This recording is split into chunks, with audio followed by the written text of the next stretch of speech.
Okay guys, sorry for that little bit of shaky start. This is a quick video just explaining the very basic stuff of exponentials and logarithms. So the stuff you need to know in a very kind of compact format.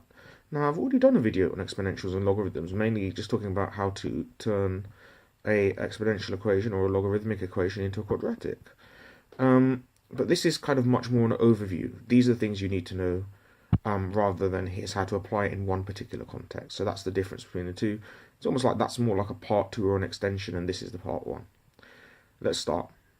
Exponentials and logarithms are inverse functions of each other. You can see what they look like below, rightly under the heading. You see there's graphs there. And you see that they are related. Y is equals a to the x means that logarithm base a of y is x.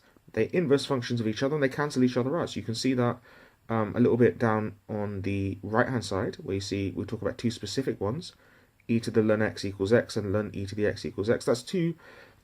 E and ln are particular examples of logs. They're log base e for ln, and obviously e to the x is just the exponential function for e. So what is e? What are we talking about when we say e?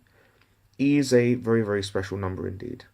It's special because when you differentiate e to the x, you get e to the x. And when you integrate e to the x, you get e to the x. Well, you get plus c as well. But the point of the matter is that differentiating, integrating that function breaks you back to that same function. It's the only function in the world that does that. There's no other function that does that. Your teacher should have proved that to you at some point. But the only thing you need to really be able to know is that it differentiates and integrates. However, there's one thing I haven't put on there, and this is probably for a later video.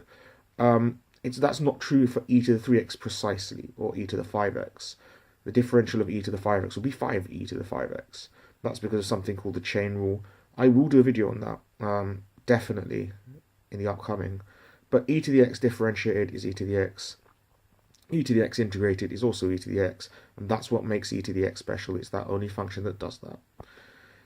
One thing you're also going to be asked to do is be expected to use the laws of logarithms. That's the top left-hand corner.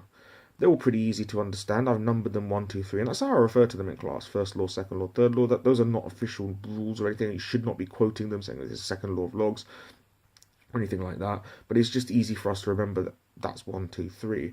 You will be expected to prove them, I believe. We have done proofs already. Maybe if people are interested, there can be a video on that as well. But those are your laws of logarithms. What are you going to use them for? Use them to solve equations.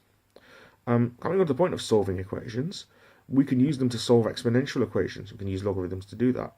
Using the laws of logs that I've quoted in the top left, you've got an example of how we solve the equation 3 to the x equals 12. Now, the log that you choose here doesn't actually really matter. I always use ln because it's the quickest button press, but you can use any log.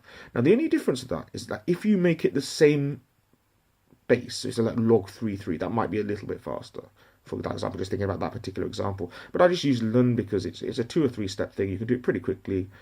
No fuss, no muss. A couple of things that are associated with exponentials, logarithms that you should bear in mind, even though they're not strictly about that. The graph transformations, they come up. They often ask you, here is a graph of, I don't know, e to the 3x or log x. Now I'm going to draw log x plus 6. And then you just need to remember how the graph transformations work and redraw your graphs. One thing you do have to bear in mind is that if you're doing a sketch, one of the key points is where are your graph intercepts? Where do they intercept the x and y axis? And you might often have more than you started with. You note for the basic graphs, y equals a to the x and log a y equals x, both of those graphs will have intercepts at either 0, 1 or 1, 0. That's because they're reflections of each other.